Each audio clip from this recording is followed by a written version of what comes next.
feel lonely. I know the time can move so slowly, and in the distance I hear voices. Are they real or are they in my head? I'm lovesick. You got me lovesick, and I'm lovesick. You got me lovesick, and now I feel alive, feel alive, feel alive,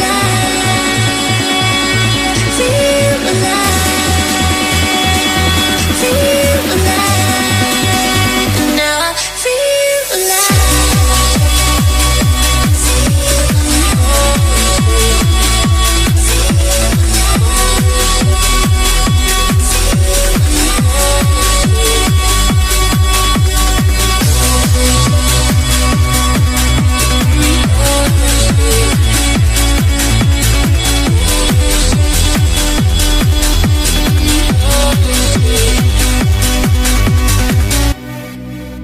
So many times they try to change me, and every time it drives me crazy. And all the good times we had saved me. Are they real or are they in my head? I'm lovesick. You got me lovesick, and I'm lovesick. You got me lovesick, and now I feel alive, feel alive.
Today, the Windy City gets ready to host a street race, but it's a different type of street race, if you will.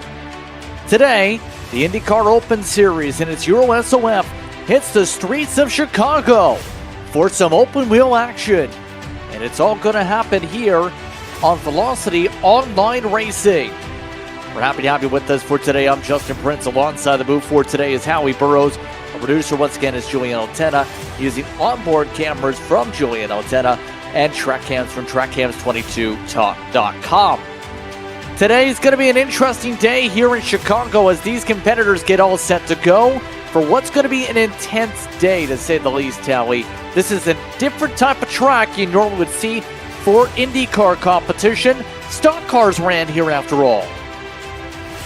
I love this track. It's a particularly tight and perilous one. It's certainly designed for cars that struggle to turn and struggle to brake. And there's a lot of nasty bumps and surprises all around the circuit for everybody to run into. Not particularly high speed, but it has that Monaco feeling to it.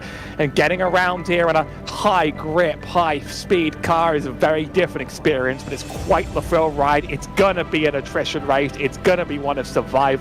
But 20 drivers have decided they're brave enough to face it, and that's what it's all about, really.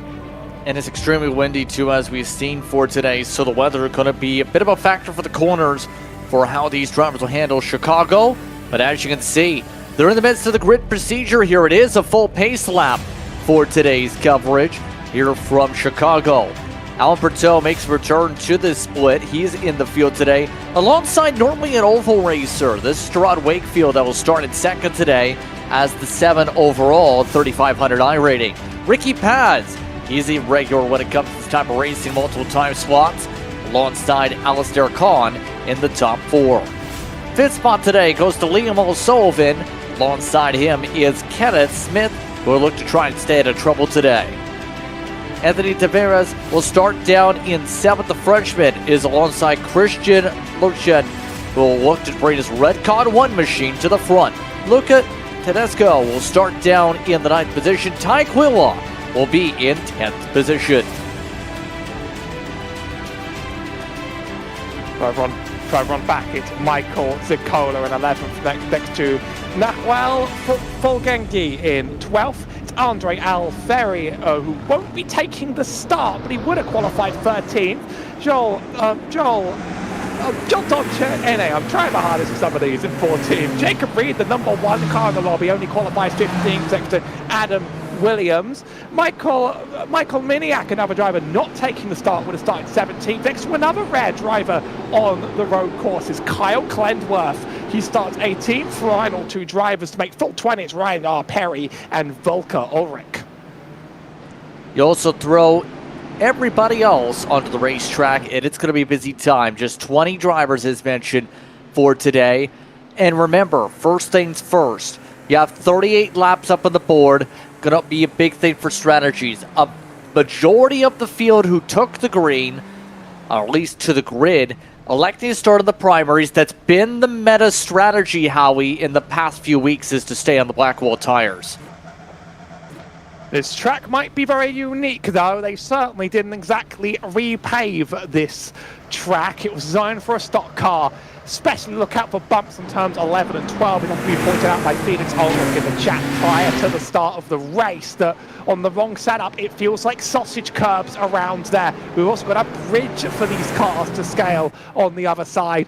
It's a particularly abrasive and tricky one.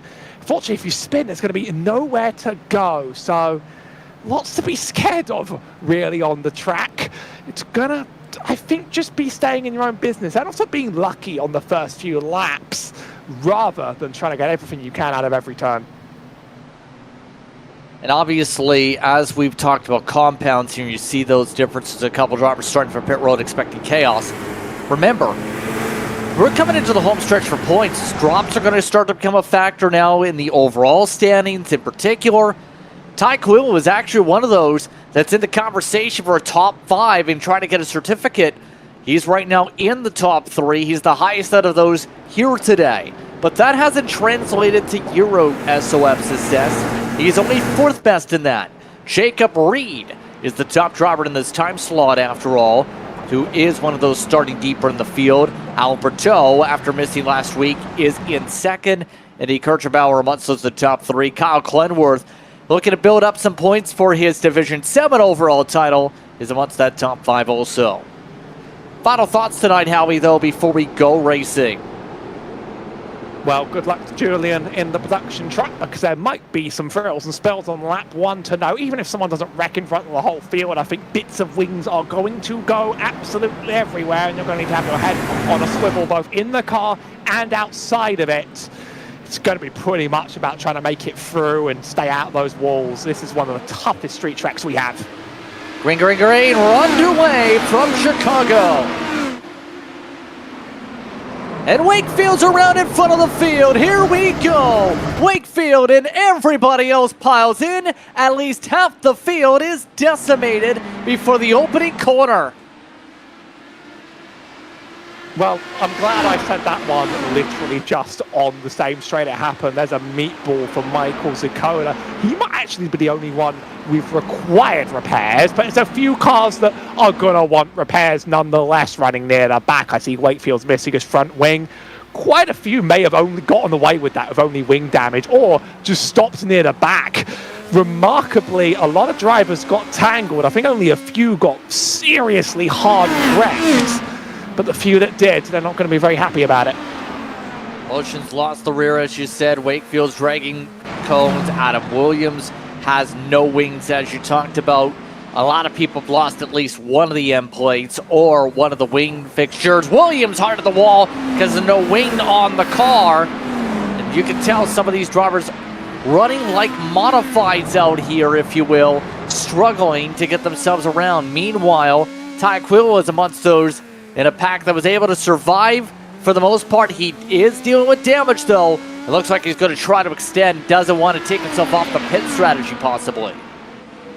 The one thing about racing here is that there's not too many high-speed turns that really test your aero to its absolute limits. Spotted another driver going off, by the way, while I was speaking. Spin in turn one for not Ryan Perry, it's Joel further on back in the 17, gets it together again. But yeah, like, you're really, this is a mechanical grip track. There's a couple little kinks in the track that are going to use your aero, but this isn't quite going to test it to the absolute limit, and it means you might be able to get away with a little bit of wing damage. You'll be able to obviously change the wing later. There's even more decimated cars out there on the track. A word you've used, that's Carl Clenworth. Oh, well, that didn't work out well for him. This is the first road course race of the year afterwards. We also had Tyquil also crash the car. Here's the opening lap. And again, started off with the outside front row spinning, and then everything got bad. Well, I mean, I don't even think trying to break this down on a cataclysmic level is really going to work. Terribly bad luck, but I do think quite a few of the drivers probably had a reasonable expectation that it was going to end some way like this sooner rather than later, just because what are you going to get into turn one of Chicago in one of these cars if you're not completely prepared for the race start? Right-hand side, so one that got very unlucky. Praise be to the aero screen for moments like that. Praise be to safety. But as you can see, Sullivan, just amongst those who missed some of the chaos, he's now running on his own in the top three. But some of the others were not so lucky. He had to slam the brakes, check up, get themselves to the sequence. And a couple stayed in the barrier. We mentioned Tyquil was amongst those who crashed off screen. He's officially done for the day. He's now one of 5 already out of the race. Ulrich also came down pit road. We have more spinners. Absolute calamity continuing on the circuit. Here's how the 11 ended. Pretty sure the car we just saw spun did the exact same thing the lap before. Okay, very nice. Well, I thought we were going to get a replay of a nice little low-key relaxing spin, which at this point would be the more relaxing thing to happen, as that was Joel Duchenne who saw spinning. Meanwhile, Carl Clenworth, I mean, poor luck for Carl there, actually. I think he might have just got sent into the next dimension. Sometimes you are thankful that we're not looking at a real race, but some of these remain particularly brutal. Shout out on the grid, by the way. Jacob Reed qualified 15th, didn't get involved in the opening wreck, and now he's up to 7th, just by virtue of not getting wrecks. We sort of making up points that there's a chance he was going to miss, and there's an on-track pass. It is a wide track down the straights. It was made so that stock cars would have space to pass, so where there are passing zones, there is space to go too wide and send it on someone. Maybe not through this little sector near the end, but this is about the only truly tight section of the track. Indeed, and you can see just how much these drivers are working their way through. In a stock car, this is a hard place to make a pass. I think it's going to be similar to that and maybe even Long Beach in terms of how much you're going to have to pace yourself. I'm not seeing too many people even hitting the button around the racetrack with how tight the circuit is. Yeah, you've got the straight edges, if you will, with the circuit, but not too many people are willing to push over the razor's edge. Berteau is the one maintaining the front of the field, by the way. Keeping the lead, Ricky Paz is staying within 9/10 of the Nexus machine to start. Some of these drivers up front, it's not really going to be a game about chasing for places, but we need to keep an eye on drivers like Alan Berteau. Last race I was involved in on this channel was another street circuit for the EBRYCS, where high-ranking drivers may have ended up in walls, but in horrible accidents, and that can just happen to anybody at any point during a race that's as long as this. At one point, you have 1 lapse of concentration going into a braking zone, and it's over. Ouch. You don't even get a chance to do it over. That can happen to anyone near the front of this grid and change the complexion of it at any point. If we catch it live, it will be an absolute miracle. Seeing some passing sort of near the back, plenty of space there. Adam Williams, another driver flying on by. Quite a few passes up and down the road, but up front, the drivers are going to be playing to survive rather than watching the gaps. Yeah, and we're seeing truly just how this is working out. Here's one of the Williams. This is the 3 machine, in fact, trying to make some cuts. Adam, remember, had to get some damage already fixed on the car. Got himself at 12th, and the risk being in trouble. You go nearly a full lap down in his case, at least. Wakefield is the only other driver who's come in and gotten the car fixed so far. And right now, the thing is, you can see drivers like Wakefield, he's even added more damage to the front wing from the issues in his Grange Hall machine. There is an upper limit where maybe a little bit too much wing damage. I was talking about it not completely ruining a race, but there is an upper limit where too much of it is going to become quite the big problem for you if you're going to understeer too hard into turns. That was Wakefield on Miniac. He had a really bad exit Miniac. He just sort of like, the car just gave up halfway through the turn and Wakefield just flew on by. Closest next battle is Jacob Reed on Kenneth Smith up ahead, who actually might make this pass for P5 all the way from the back. Maybe this is why you don't quite count him out. I shouted out that he was the one in the precarious position, but you know what? He's made his way up nonetheless. I mean, I'm seeing lots of passing on the track further on back. Wakefield's made a pass. I'm basically seeing when you're close enough to someone, like you can just send it in on someone on a turn. It's what makes this track interesting fundamentally is that I compared it to Monaco, and that might be a bit mean to it because quite a few of these turns offer you the space to go, but those bumps are horrible in an open wheel car. That's just not fun stuff to look at. Think about those poor underbodies. Yeah, this track, you have to be careful of it scraping because that can accumulate, make the car slower as a result as you damage the floor. And this is part of the setup balance that you really have to take. Reed, mind you, he's about to drive his way potentially in the top 4. He's closed up to the 10 and the 8. His speed is right now not in the ballpark of the leaders, but he is setting personal bests in the 112.9s. And I reckon the next few turns are going to be in a place where he may be able to get it done. Not a great place to do it in the final sector, but this is a long, long straight on the start-finish, and that might give him the chance. Still not making the move, but I've seen a lot of on-track passes from my own cam one way or another, so I know it's very possible. Jacob is flirting with those walls, by the way. He's absolutely sent it to the inside. He has supreme confidence in his ability to not tag them, which is exciting. We enjoy excitement. The car almost goes airborne through there. This is like watching IndyCar torture, actually. It is. So if you're in this car here, Howie, how would you be approaching a race like this, knowing already how chaotic we've seen it be, and as a result, how survival fitting it feels like more than not just driver intensive? It seems as though you have to drive the track more so than drive around the field. I am not an incredibly confident driver, but I sure wouldn't push to my limit as I was extremely confident. A driver that is extremely confident is someone like Jacob Reed, who we're on board with Smith, who's being chased down by Reed. Reed obviously has a degree of confidence in it, and it means he wants to push for it. But quite frankly, I would just make it around all 38 laps of this race without crashing and consider it a good day. Because if I don't crash, a lot of drivers have already left the session, let me put it like that. And that just ends up being what it is. And someone like Jacob's going to have to earn his place past me, but I'm not going to block him down straight to get it done. I'm eventually just going to let it happen. Jacob's still not making the move, but also we're not really pressing the push to pass button.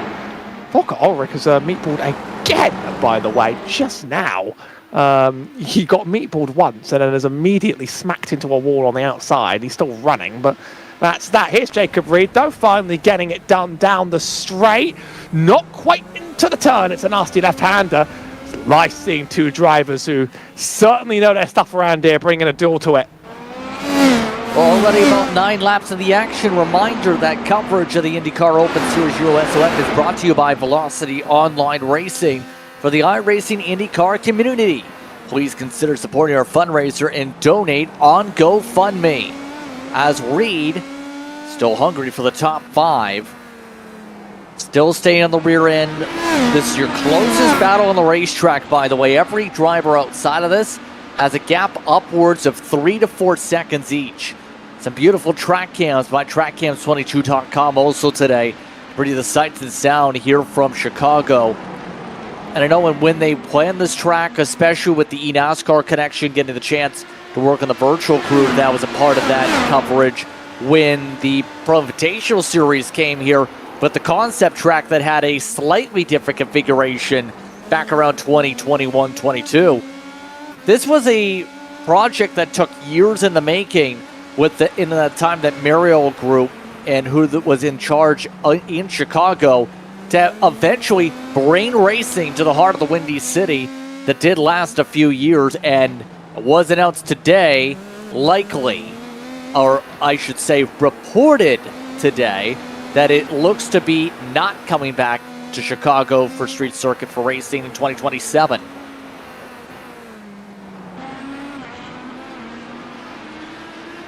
Yeah, I'd love to see both on the schedule. Would really, really love to see it. I think it's a very interesting addition to NASCAR at the very least, and Coronado is a fun track, but it's got a very, very different character to it. I mean, obviously, IndyCar is a bit of an oddball to send there, but we are substituting 4 tracks that are not necessarily in iRacing. You know, like tight street tracks like this do end up running around IndyCar quite a bit, even if this one doesn't quite. And this is a fun analog. It's nice to have stuff like this. I'm waiting for Monaco. So you're saying you want IndyCars at Monaco? Yes. So in an instant. How many cars do you think will die in the fountain section, though? Because that, I don't know if the steering box would handle the fountain section. Remember, that is a custom box for specifically in that once the tight chicanes up the hill and down the hillside to make the rotation work with how tight you need to turn. And we've seen how that worked in Markham. I need my Monaco and iRacing, man. That's never, ever going to happen. Imagine production car challenge there. That's all I'll say. Jacob Reed really trying to force this issue, but not quite getting it done. Both are starting to lean on their push-to-pass buttons a little bit, but if anyone actually manages to use the whole number by the end of the race distance, I'll be really impressed by them, because even some of our drivers that have used the most have used about 30 seconds and 12 laps, and we have half an hour to go. But it honestly is going to fly by, both on the harder tyre as well, so they're not even running alternate strategies to each other. It's a good duel. I'm sorry, just waiting to see when it opens up. Yeah, remember, these are the strategies. We haven't touched upon this yet. And remember, it's either put on the reds or you put on the Blackwall tires. And you see that lap difference? It's almost around that time, actually, where we might see some of that overlap for those who start on the alternate tires. O'Sullivan is the highest of those in the reds. Everyone else is expected to pit with about 12 laps to go as a ballpark for their tire fall off. Mind you, the primaries, they're starting to see drivers fall off by 1 second, which is actually pretty significant. The alternates are also falling off at about 0.3 more comparatively to everybody else on the Blackwall tires at the moment. Wakefield making some passes. And that was nearly in the barrier for Kahn. Well, there's a difference between nearly in the barrier and made it into the barrier. So he gets away with it that time, but Kahn is missing a little bit of that front wing. You can sort of get away with one tap against the wall. It's sort of like losing the first panel on your front rings, like your first strike, really. Yeah, you got to be so careful, though, because remember, that's a 12-second pit stop to fix the wing, or change out the wing, I should say. If you damage it in any way, shape, or form that you have to do. So it is something that can cost you long-term in terms of the plan, potentially. So as you can see, though, with drivers like Reed, still hasn't been able to make the pass, but they are reaching lap traffic. That is Duchesne, who's letting drivers go. The 17 machine will stick to the inside, no issue for the drivers in the lead group. Already getting lapped cars on pace. Yeah, but what happened to Smith? You see, already collided to the left side of the car. The 8 machine, as you can see, lost a bit of touch. As a result, you see that little bit of a slam to around the left rear.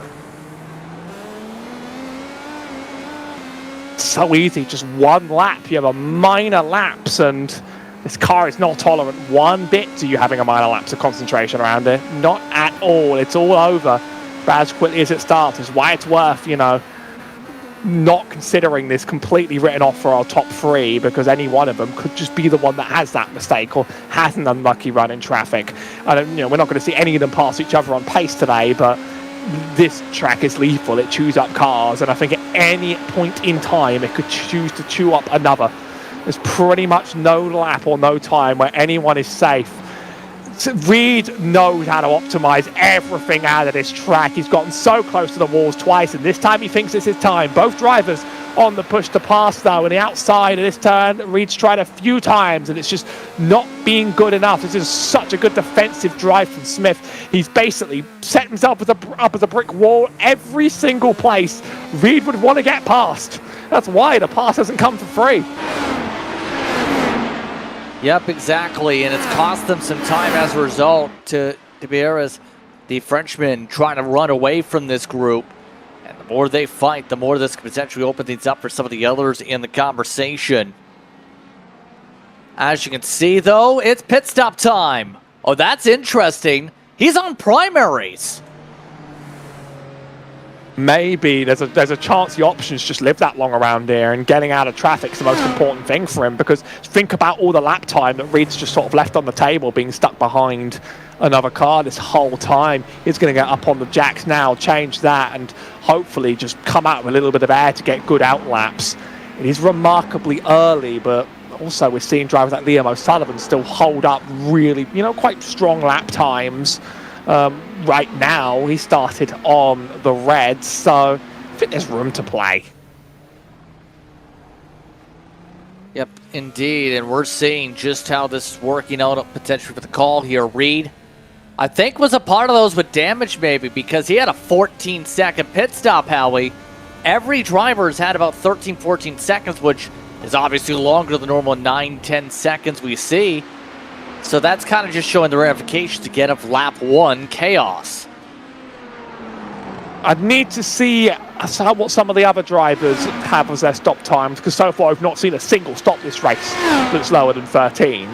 And this is not an outlier for this race, but maybe it is that he's made that stop early just to get a wing replaced. You know, you lose one end plate, you lose just a little bit of pace. You can get that replaced in time, and then hopefully run those better laps down the line. Look out for Reed to make up places at the end of the cycle, I think. He got his clean air on the way out. If he's taken repairs, he's gotten repairs. Away he runs. End of this run's going to be tricky for him, but he should be able to light up leaderboard with some fastest laps now. Good opportunity, absolutely, for the tube machine. Seeing a little bit of swapping around to the pylon involving drivers like Williams, because that's Kenneth Smith and a couple others who elect to come, and the alternates are indeed coming on in for their pit service. So we begin the cycles, wondering when we're going to see Sullivan and Tedesco in, though, because they're our sort of highest running alternates.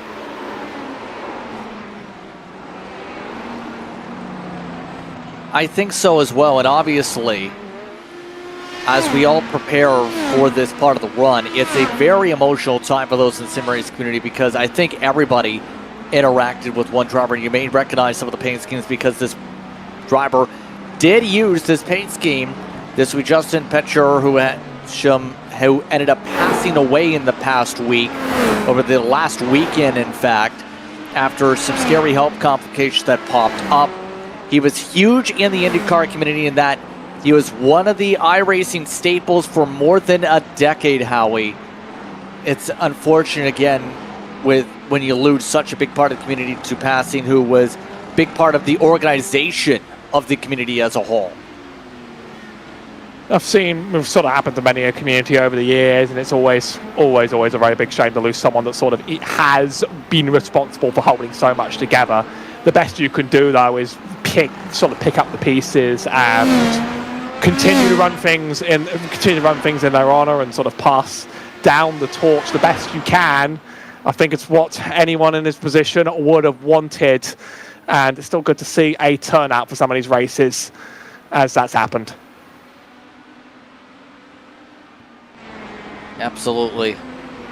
It's tough for a lot of the drivers, and now they look to race along in the memory of Justin. You see the paint schemes with Justin's name on them instead of just simple players in terms of what the original scheme had been back in the day. O'Sullivan in, one of a couple drivers left on the alternates to take service here today. And off and away they go, as we're about halfway through the racing action today here on Velocity Online Racing, which delivers professional iRacing broadcasts, providing authentic race day experience. Our custom IndyCar style overlay creates a clean and immersive viewing experience reminiscent of professional motorsports broadcasts. Streamed in 1440p, 60 FPS production, and with expert commentary, Velocity Online Racing gives your series the presentation it deserves. Broadcast packages start for as low as €50 per hour. Contact velocityonlineracing@gmail.com to learn more. Those on the primaries, continue on, you were about to say. Just a few more drivers calling their pit stops. I'm just hearing it on the mic. That was almost the most nothing comment I've made in my entire... I think Ricky Paz called it. That's about all. Okay, you can return. That's okay. Yeah, I was going to say, Berto, the long run pace absolutely is there. He is upwards and you're a second quicker on average per lap right now.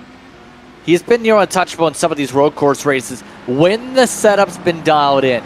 Remember, a lot of these drivers joining Nexus just prior to the season, part of the alignment, joining usually a stock car racing program that's now building its other facets, compared to Votive, which is one of those in the IndyCar community as one of its regional staples. It's been interesting to see some of the dynamic, but again, the usual suspects are being usual suspects today. Impressive that they can pull it together with such confidence on a track that punishes such mistakes. Looking out to state some of the other cars, Adam Williams is going to need a repair on that front wing, but he's been holding out in P6 pretty well and is chasing down another car in that time. Actually, no. Sorry, Adam Williams has stopped and he's already chipped half his front wing off. Okay, so that didn't last very long then. I don't believe you can tell iRacing to not repair that thing. So that's great, but he does already seem to be chasing down another car nonetheless. His tyres are going to be a lot fresher. Now, I'm trying to work out the stints here, sorry, because it said he stopped, but he's on 17 on this stint. So, okay, back to square one. You know, we work it out step by step. He must have gotten that done early, but he's still got pace in him to be able to push back like that. Looking at the fall off, Ricky Paz, very, very late on the... ouch.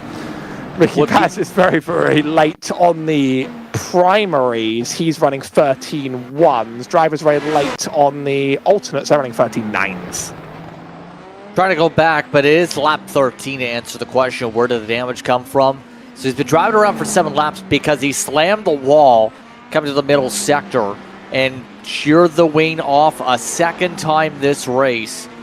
And now, as Ricky Paz was in live action coming down pit road, leaders are now taking their service, and we already seen in some races, even a couple laps difference can be all the main player when it comes to being able to be fast on the long run with the IndyCar today. Oh, Joel Duchenne's run straight head first into a wall, by the way, gotten himself a meatball flag. Actually, he might just about get away with this because his meatball flag's front wing, and he's due his pit stop really soon. So he's missing a front wing, but he might be able to keep running. But that French flag car, we've seen it go around more than once here today, and going straight into a wall was sort of his next option. He's got to try out everything, I reckon. Here comes Jacob Reed, fast on relatively fresh alternates. They're going to start falling off over the race distance. I wonder what his pace will look like at the end of the run, but I reckon he'll be able to clear at least Adam Williams. That'll give him a nice P5. This is the position he was fighting for, and he's stuck here again. Yet again, boxed in, not getting too much of a run yet, but remember, the more he gets held up, the more it's going to cost him, especially someone with wing damage has to get this done. Trying the outside, is that going to work? No, we'll try this again to turn 7 as they go up East Balbo Drive. Reed, look at that slice and dice, but again got cut back. This is a driver missing off his front wing. I'm sure Jacob Reed doesn't even know this and is just thinking, my God, will you let me through? Exit of this turn's got to do it, surely. And Adam Williams is going to stop relatively soon. This could be the lap. I don't know if he wants to stop this lap, whether no, he wants to cause a little bit more chaos on the field. Well, Jacob Reed has to earn it, so away we go. Yeah, this is a battle of battles, if you will, it seems. And right now, Reed going to get more and more impatient here. You have to wonder, because getting the next driver up the road, Liam O'Sullivan, 6 seconds. Yeah, he's on older tires, but he's been outpacing a couple of the drivers as of late. He did jump Smith, though. That's the big difference with the way the repairs had to work for that machine earlier.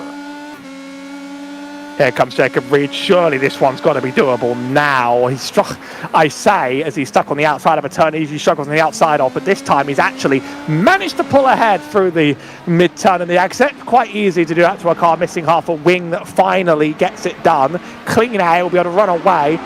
Catching O'Sullivan's going to be hard. 4 seconds down the road, and eventually the tyres are going to go O'Sullivan's way. But I think 5th is going to be an excellent result for Reed, and who knows if anyone else will crash further ahead. Exactly. And right now, as we are working around what's going to be 15 or so to go coming up here, it's a good time to mention, for those watching along, if you're enjoying Velocity Online Racing's coverage today, please press and like the subscribe buttons. And be sure to help us in the YouTube algorithm today. After all, it's getting more and more stricter today. And also, do you know now, in the near future, 1 second of watch time equals 1 view. Meanwhile, as you can see, it's time for pit stops for drivers like Williams. That will see the change coming up, and you can see I'm going to take a fair amount of time, actually, with the Wayne. There it is. New Wayne put on the 3, off and away. That time, 17 seconds off and away. Good to at least get that wing in one piece, unless he hits a wall and loses it again. Not entirely impossible. I mean, stranger things have happened, and I'm not going to recreate Ron's regular punchline on that one.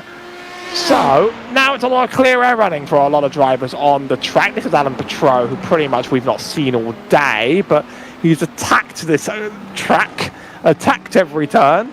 But yet he's relaxed and at peace at the same time. It's an odd combination, really, isn't it? But it's right where he wants to be, and that is dominating another road course. One more to go. One more road course, one more oval in the schedule. We go to Milwaukee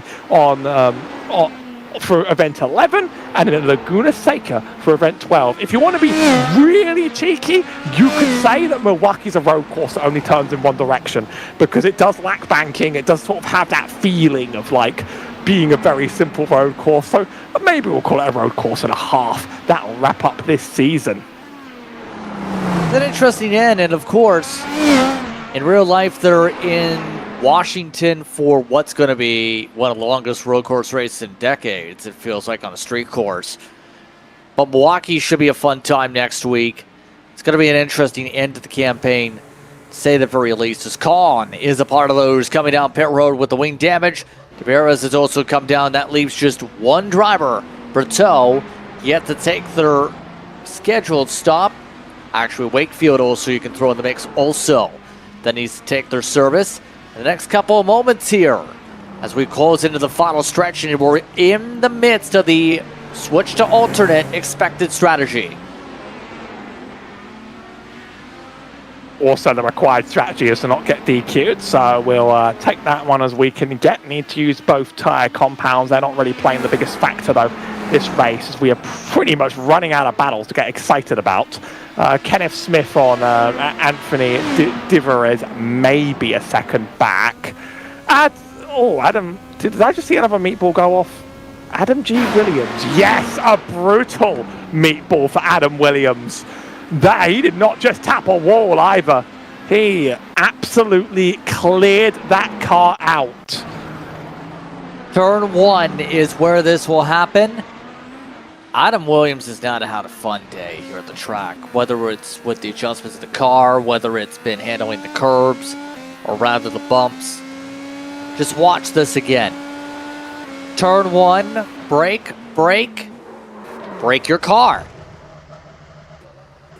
And Alistair Khan just did something similar as well. So we have plenty of wrecked cars replays to catch. One more driver knocking himself out of the race. It will be Alistair Khan. He's out of it already, but trust me, that wreck wasn't pretty. Oh, it definitely wasn't. And really... and Liam O'Sullivan gets tangled as well. Oh, Liam O'Sullivan's down and out of this race. See, there's the hit for Khan, and that's not the incident for Liam O'Sullivan, but another one just happened at the same time. He just complained on the microphone about it. It was Andre Alfari spinning in front of O'Sullivan. And O'Sullivan's car is in one piece, but no, he isn't. He's meatballed as well. So that's a top 3 for Jacob Reed. So that's the teammate to Williams that nearly crippled. Reed barely missed any contact. How did Reed make it through there? Because Reed does seem to be blessed with a lot of luck today. Let me put it like that. But this is what I meant by not counting out sort of any of this top 3 changing, even if the pace wasn't there. That one's not even Liam's fault. Really unfortunate. And he wasn't particularly happy about it at the microphone, let me tell you that. I mean, I maybe wouldn't be either, but that is what it is. And now, that's changed up the field quite a bit. We're coming up to 11 to go here in the action here at the track. And as drivers have mentioned here, right off the rip here, Howie, like Alistair Connor just got out of the car, he immediately said, well, that was underworld type of thing, let's put it that way, from lap 1, turn 1. This has not been fun for a lot of competitors here in some cases, but we were kind of expecting the challenge here. We've seen it come into play at a track you normally wouldn't race that has really tested the big teams, as you still see a lot of those drivers, more than half in a couple of cases, have had to get some type of repair today. This has been a bit more brutal than even I was expecting, to be totally honest. But it has been slowly whittling down drivers. Big mover of the race, 15th to 3rd, Jacob Reed. Fast, consistent, probably not going to give up this championship to anybody whatsoever, actually. Yeah, Reed, I think, are going to get the good chance in the Euro SOF, but it's a good time to mention as things start to calm down towards the final 10 laps or so. A reminder that some of the coverage coming up on the 19th tomorrow at 20:30, which is 8:30 p.m. Central European Summertime. The Indy Euro Series hits the track. They're at Charlotte. It will be an interesting night for them. Then for IndyCar Series competition goes to MIS.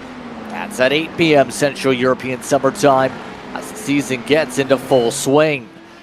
iRacing Indy NXT, meanwhile, that will be a late night show.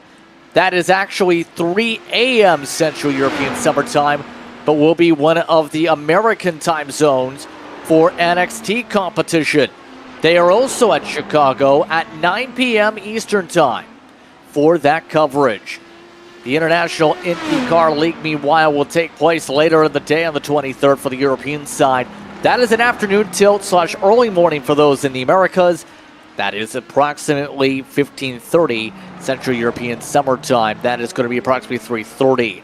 And it is about a 7 o'clock Eastern Time show, 1 a.m. Central European Summertime for AHM W12 Series competition. They're at Coda on 24th. Catch it all here on Velocity Online Racing. A lot of interesting races coming up, Howie, to say the least.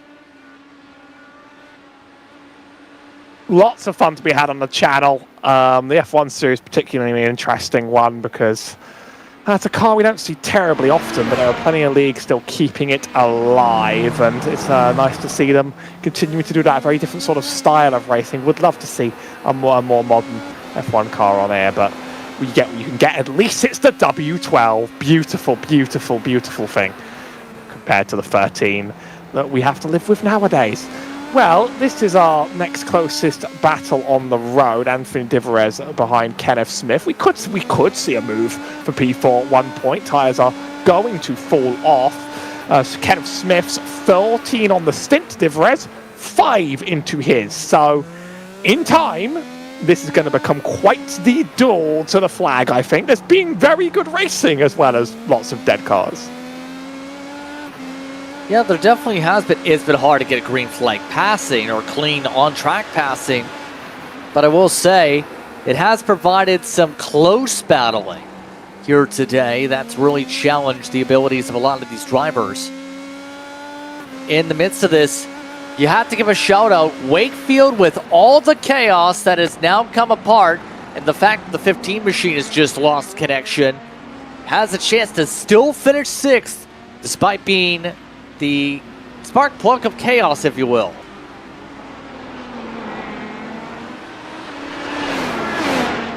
Well, what matters is that you made it here. If you made it here, quite frankly, the points are yours for the taking if you even survive. And I don't know if we can blame any one figure in particular for having caused the slow cascade, apart from maybe scheduling gods. But you know what? Scheduling gods do like to play a little bit of a trick on us. Beginning of this race, though, everything sort of happened to everyone, everywhere, all at once. That sure is a dive into the turn. Didn't quite go as planned. Probably wouldn't have gone as planned even if the field didn't wreck itself out on turn. If you're on the outside and you're some of the first few cars, you're just screwed there. Here's Perry. Those that stopped near the back are lucky. Most of them, some of them just got rear-ended from like another planet. A little bit of everything here. That Quillen in particular is the wild part of that, because he kept going after that for a while until he plowed into his teammate, Kyle. But it's been definitely a race where if you've been able to keep yourself going, take the 6 minutes repairs, you'll be at least preserving or trying to make sure you don't lose the iRating category if you're thinking about that. After all, your leader's obviously been a positive for that. If you're amongst your top 8 who have survived, you're gaining iRating. That's the big positive, I guess you could say, if you care about that.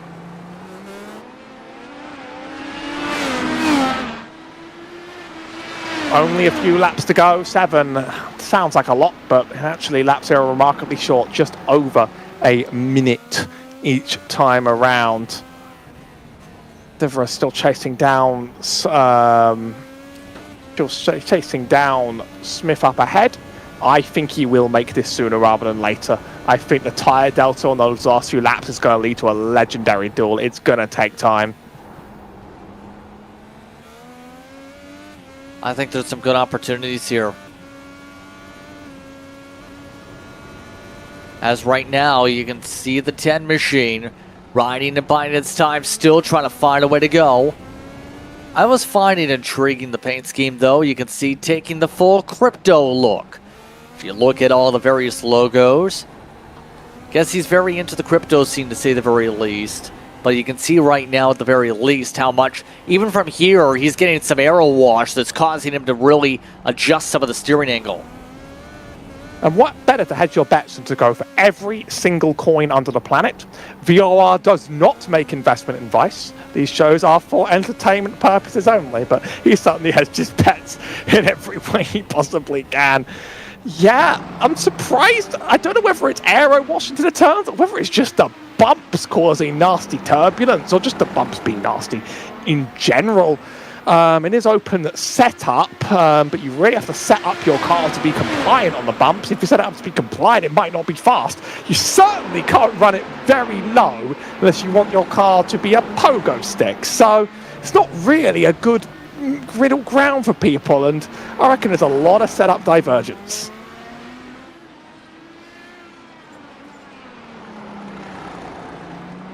Well, that's to say, Berteau continuing to hold on up at the front of the field, the 2, maintaining a 5-second gap.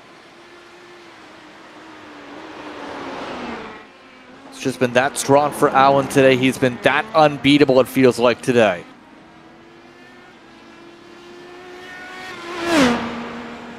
Mind you, he wasn't one of the top drivers coming in the overall standings, but he was one of the better drivers in the European standings. Adam Blocker's been the top driver of the overall side coming into this week, doing Adam Blocker things, I guess you can say. But Berteau in particular, going to have the chance to chip away a little bit to Reed's gap here with a couple races to go. Close championship down to the line. Well, I mean, I will say between Milwaukee and Laguna Seca, we don't exactly get fast, wide open tracks. Those are two difficult, technical ones, in each their own different way, because one of them is an oval, despite my best complaints. But still, you know, it's one of the trickier ovals. Track position is very, very important. And then also, Laguna Seca, it's hard to get passes done there. It's hard to really force the issue. It's another very tight, twisty, hard, unforgiving track. So the forgiving ones are mostly over now. You had your chance earlier on to take some of those rounds. We were at the likes of Atlanta and similar. Now it's only brutality to the end. You kind of need to go through the gauntlet of tracks, though. That's kind of the expectation over time, is if you want to win a championship, you got to conquer them all. It's like Pokemon. You got to catch them all and be able to harness all of their power, if you will. Still, though, as we come up to close up things with every lap being led by the Nexus machine, 3 to go this time. Coming up this time, we already mentioned Berteau, Paz, Reed in the top 3. You have Tedesco that's been able to recover after his incidents from earlier. He's in 7th. Miniak, who was one of those who started from pit road, he's fallen a few laps down with incidents, but is still in the top 8 as well. A part of those on the track, here's the Frenchman, another one of those from France, the field today. Well, EUS and Wester gets a lot of drivers from all the different regions, and the fact that they can even suit some Americans is particularly handy for getting a diverse field out here. Obviously, only a few more tracks to go on the schedule. I'm working out to see if I can actually... I don't know if the next season's has been planned, but if it has, it'd be nice to know ahead of time quite what they're doing. I don't know. I'm in the server. I'm going to go dig in to try and find out, because when is our next open, easy track? Certainly not anytime soon. This is probably the nastiest of them all, though. I think a lot of drivers are going to be reeling from this one and going to be saying that was a tough, difficult day. Yeah, and correct me if I'm wrong, when it comes to this type of racing, it is one of those types of communities where you have it as a sort of fan vote, if you will, or not fan vote, community vote on where you respectively go, and that's discussed over the course of time. So that is one of the things in the community where it's like, okay, what tracks do we propose to iRacing we go to next season? Yeah, the community does have some involvement. It does sometimes mean you don't quite get results until quite late down the line, and sometimes also iRacing have a say on the other way. At the last minute, they can change things, much to the chagrin of every single person around there. Not always, though, but yes, there's one. They definitely, the community does optimize these schedules to have quite the balance of unique tracks, and it being a 12-week schedule rather than being like a full season one like the Indy Next iRacing series on this channel. It does mean that rather than trying to mirror everything Indy does, they mirror a little bit of what Indy does, but they also try to ensure their own sense of variety, keep a satisfying 12 weeks. It's one of the qualities. Coming up towards the final lap, and I know back at the start of July, Charles Robert Malechka III trying to propose those plans for the power slide camp and whatnot. But it's still in Season 3 right now on the iRacing calendar. It's the final time around for Alan Berteau, who's putting on a dominating drive. The Nexus machine not blinking an eye. His gap for the lead has reduced on the alternates, though. It's down to under 3 seconds, but I don't think there's a chance for Paz to get there unless the two makes a major mistake. I mean, anything can happen because welcome to the welcome to the fun of a street circuit. We've seen it happen already, but let's not count on it to happen. Let's celebrate the epic race it's been for him. Being this fast and this consistent, it's the same reason I think there is quality in a track like Monaco, and that is just that being able to do this consistently for so long, right up against the walls, is incredibly, incredibly hard. And it's a superhuman achievement to really do it at all. It is, and we've seen how it's been today. We're just about all set to close things up. Alain Berteau dominates from start to finish. Yet again, it's the Frenchman who takes the win, this time in Chicago. Another one of those cases guilty as charged of we don't get to look enough at the best driver on the field just because they're so dominant. We've got other battles to be looking at, but it almost means we don't give them enough credit. It was spectacular. It's incredibly well run. You know, and it will give the same to Ricky Paz, started P3, row behind him, got it done. Jacob Reed's our biggest mover and is our most impressive achievement out of this top three, though. This is a battle that's continuing to race to the line. It's Jared Wakefield, only has a few more turns to get. Deverez, unfortunately, these aren't great turns to force a pass on as you run over the bridge. I don't think he will get it, but he's sure made it a close battle, a bit of a risky side on corner exit. That's going to be 5th and 6th for Deverez and Wakefield. Continues the diciness, if you will, we've seen here this weekend. And as a result, Berteau able to survive it all. Come on top. Let's take a look at your in-sim official results as they get the cool-down lap complete. Berteau over Paz and Reed today. Speak with some of those drivers coming up here. And your Euro SOF for Chicago. Kenneth Reed in the top 4 with Deverez in the top 5. Wakefield comes away in 6th. Luca Tedesco down in 7th. Miniak, Zakola, and Duchesne all in the top 10 here today. Remind you, 10th was 8 laps down, Howie.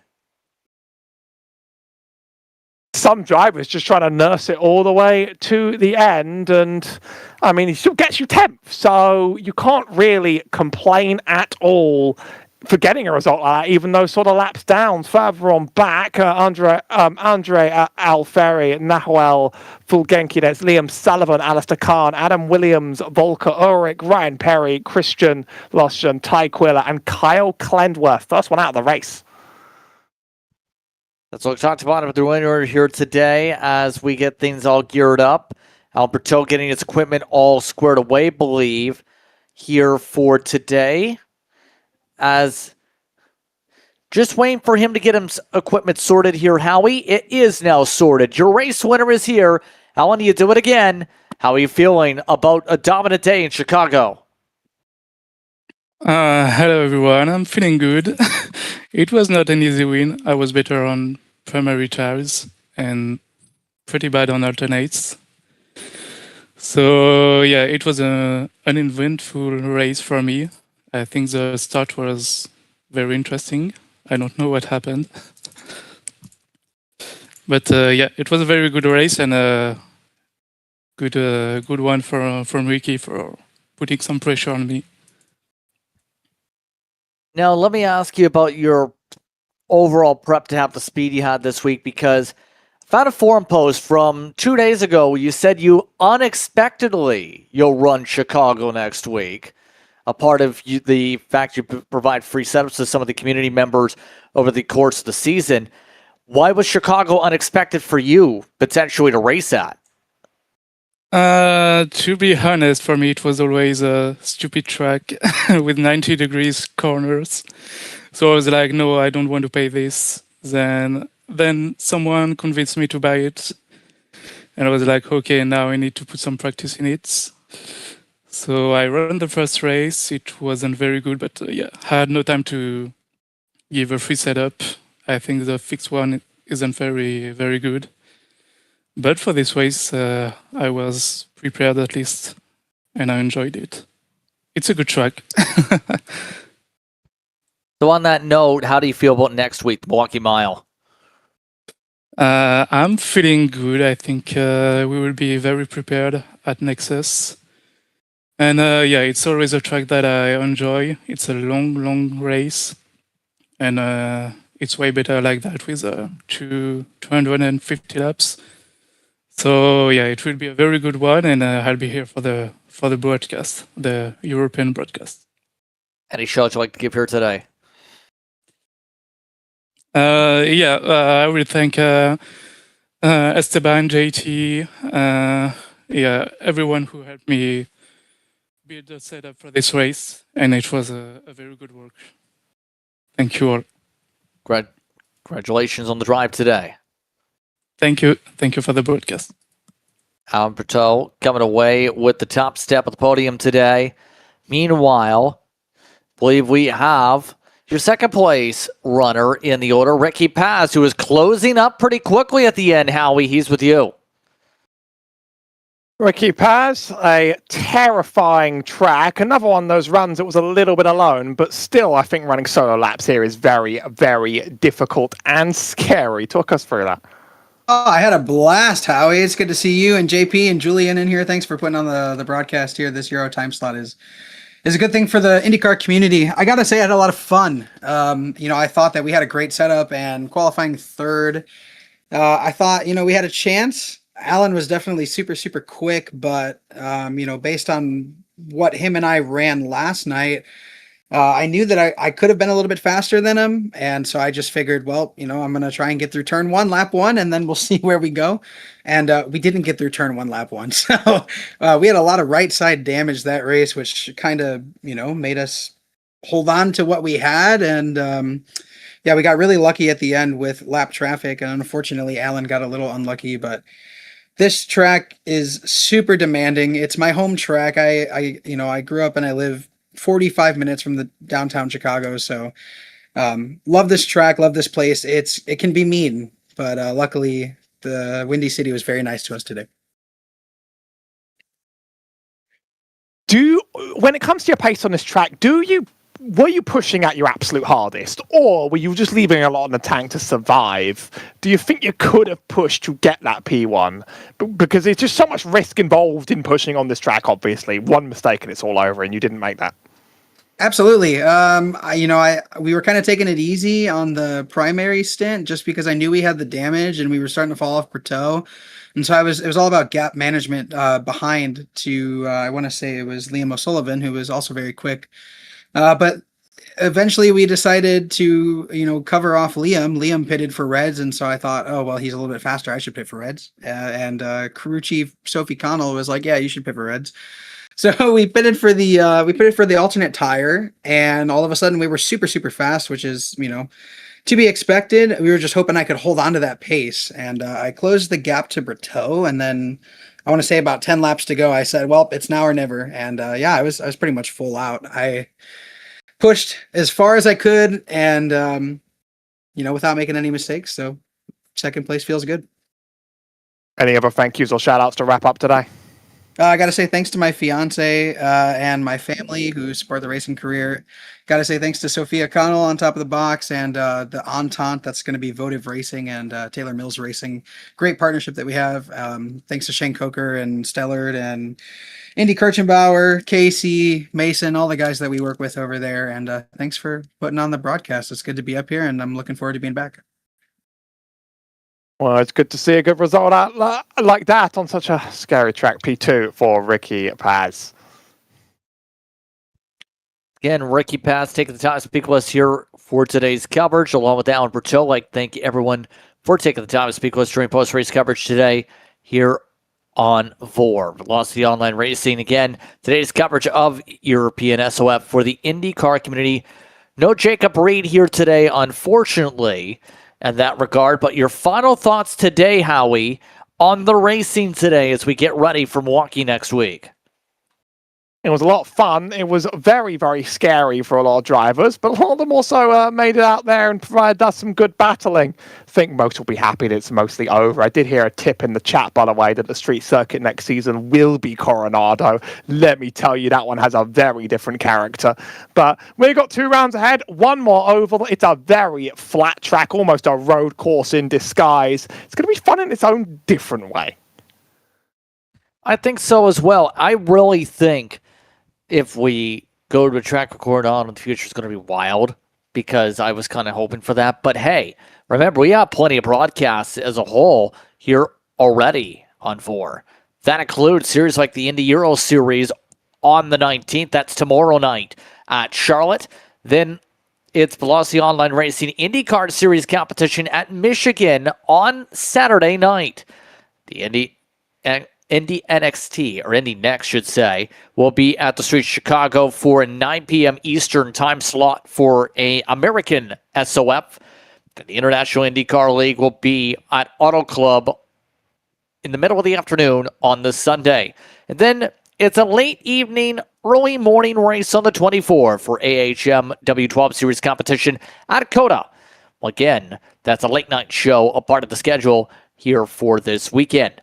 But it's just about time to say goodnight for tonight. But remember, Milwaukee Mile is the host of next week's action.